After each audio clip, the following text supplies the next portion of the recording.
Gold, trusted gold buyers. మీరు తాకట్టు పెట్టిన బంగారాన్ని విడిపించి ఈ రోజు ఉన్న మార్కెట్ ధరకు కొనబడను. అవును, వాళ్ళు ముగ్గురు ఇష్టపడ్డారు, అందుకే పెళ్లి చేసుకుంటున్నారు. వినడానికి కాస్త ఇంట్రెస్టింగ్గా ఆసక్తిగా అనిపించినా కూడా ఎస్, ఇది నిజం. ఇది అనాగరికత వల్ల జరుగుతున్నటువంటి వ్యవహారం కాదు, ఆచారం సాంప్రదాయం, తమ తెగ యొక్క సాంప్రదాయంగా కొనసాగుతున్నటువంటి పెళ్లి వేడుక. ఎస్, హిమాచల్ ప్రదేశ్లోని ఒక తెగకు చెందినటువంటి సాంప్రదాయం అనాదిగా దశాబ్దాలుగా కొనసాగుతుందట. అందులో ఎంత బాగా చదువుకున్న వాళ్ళైనా, ఎంత బాగా వృత్తిరీత్యా స్థిరపడ్డవారైనా ఆ తెగ సాంప్రదాయం ప్రకారం వారు ఇష్టపడితే ఒకరు ఇద్దరిని పెళ్లి చేసుకోవచ్చు అనేది ఈ పెళ్లి యొక్క సారాంశం. సో చాలా ఇంట్రెస్టింగ్ అనిపిస్తుంది కదా. ఒక యువతి ఇద్దరు అన్నదమ్ముల్ని పెళ్లి చేసుకుంది. ఆ ఒక యువతిని ఇద్దరు అన్నదమ్ములు పెళ్లి చేసుకోవడానికి వారు ఇష్టపూర్వకంగా ఒప్పుకున్నారట. ఈ ఇద్దరు అన్నదమ్ముల్ని పెళ్లి చేసుకోవటానికి ఆ యువతి కూడా ఇష్టపూర్వకంగానే అంగీకరించిందంట. అందుకే వాళ్ళ తెగ సాంప్రదాయం ప్రకారం ఈ వివాహ వేడుక 3 రోజుల పాటు కొనసాగిందట. ఈ పెళ్లికి వందలాదిగా చాలామంది హాజరయ్యారట. బట్ ఇప్పుడు ఈ పెళ్లికి సంబంధించిన వీడియోలు మాత్రం సోషల్ మీడియాలో తెగ వైరల్ అవుతున్నాయి, చర్చకు దారితీస్తున్నాయి. మరి ఆ తెగ సాంప్రదాయం ఏంటి? హిమాచల్ ప్రదేశ్లో ఈ ఊరు ఎక్కడ ఉంది? గిరిజన గ్రామంగా ప్రాచుర్యం పొందినటువంటి అక్కడ ఉన్నటువంటి ఆచార వ్యవహారాలేంటి తెలుసుకోవాలనుందా? స్టోరీలోనికి వెళ్ళిపోదాం. హిమాచల్ ప్రదేశ్ రాష్ట్రంలోని సిర్మా జిల్లా షిలాయి గ్రామంలో వీళ్ళ పెళ్లి జరిగింది. ఇక్కడ హట్టి తెగకు చెందినటువంటి ప్రదీప్ నేగి, కపిల్ నేగి ఇద్దరు అన్నదమ్ములు. కున్హత్ గ్రామానికి చెందినటువంటి సునీత చౌహాన్ అనే యువతిని తమ తెగ సాంప్రదాయం ప్రకారం వీరు వివాహం చేసుకున్నారు. ఈ నెల 12 నుంచి 14 తేదీ వరకు 3 రోజుల పాటు వీరి పెళ్లి వేడుకలు జరిగాయి. ఈ పెళ్లి వేడుకలకు వందలాది మంది హాజరయ్యారు. ప్రదీప్ హిమాచల్ ప్రదేశ్ ప్రభుత్వ శాఖలో పనిచేస్తుంటే అతని తమ్ముడు కపిల్ విదేశాల్లో ఉద్యోగం చేస్తున్నాడు. అయితే ఈ వివాహం తమ ఇష్టపూర్వకంగానే చేసుకున్నామని అటు యువతి, అలానే ఇక్కడ ఇద్దరు అన్నదమ్ములు పెళ్లి కొడుకులు ఇద్దరు కూడా ఒప్పుకోవటం చాలా విశేషం.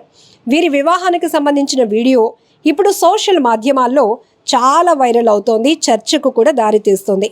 ఇంత టెక్నాలజీలో ఉండి ఇద్దరు బాగా చదువుకున్న వాళ్ళు, సెటిల్ అయిన వాళ్ళు, ఒకరు ప్రభుత్వ శాఖలో పనిచేస్తున్న వాళ్ళు కూడా, కానీ తమ తెగ సాంప్రదాయాన్ని కొనసాగించడం కోసం ఇష్టపూర్వకంగా ఇద్దరు అన్నదమ్ములను పెళ్లి చేసుకోవటానికి యువతి ఒప్పుకుంటే, ఈ పెళ్లికి ఒక అమ్మాయినే ఇద్దరు పెళ్లి చేసుకోవటానికి అన్నదమ్ములు ఇద్దరు కూడా ఒప్పుకోవటం ఇప్పుడు చర్చకు దారితీస్తోంది.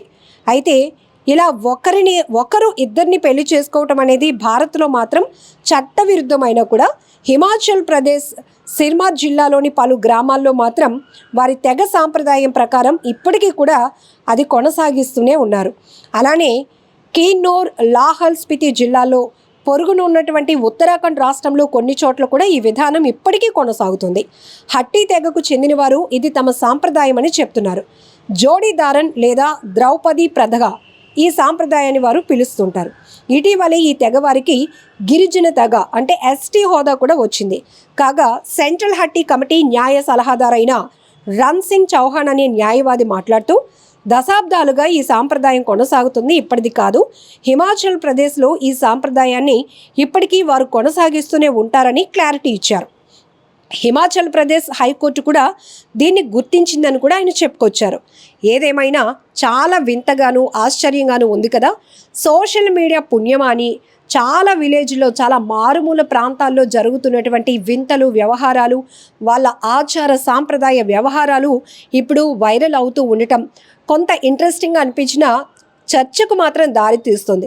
ఎందుకంటే ఇంత హై టెక్నాలజీలో ఇప్పటికీ ఇలాంటి సాంప్రదాయాలు ఏంటి? అప్పట్లో ఏవో ఇలాంటి ఆచారాలు కొనసాగిస్తే ఉండేవారు, అనాగరికత కారణం కావచ్చు.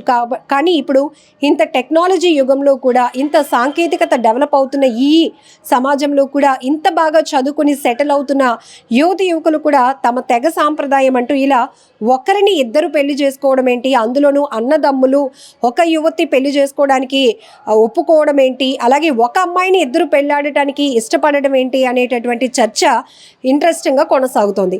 మరి ఈ వ్యవహారంపై, అంటే ఈ పెళ్లిపై, ఈ హిమాచల్ ప్రదేశ్ రాష్ట్రంలోని ఈ గిరిజన తెగకు సంబంధించినటువంటి సాంప్రదాయంపై మీరేమంటారో కామెంట్లో మెన్షన్ చేయండి. నిజంగా ప్రస్తుతం ఉన్నటువంటి సమాజం దేనికి ప్రయారిటీ ఇస్తుంది? ఆర్థిక సంబంధాల చుట్టూ మాత్రమే తిరుగుతోంది. మళ్ళీ ఎన్నికలంగానే చాలా విరక్తి కలుగుతాం. మంచి అనిపిస్తుంది కదా. లేడీస్ కూడా ఛాలెంజింగ్ జాబ్స్ చేసినప్పుడు చాలా బాగుంటది. ట్రాఫిక్ అసిస్టెంట్స్ గా నియమించిన ట్రాన్స్జెండర్స్ అందరితో సాల్యూట్ చేయించుకుంటున్నారు. ఫుడ్ డెలివరీ ఇవ్వటానికి వెళ్ళినటువంటి డెలివరీ బాయ్ అనిల్ పై కళ్ళ ముందు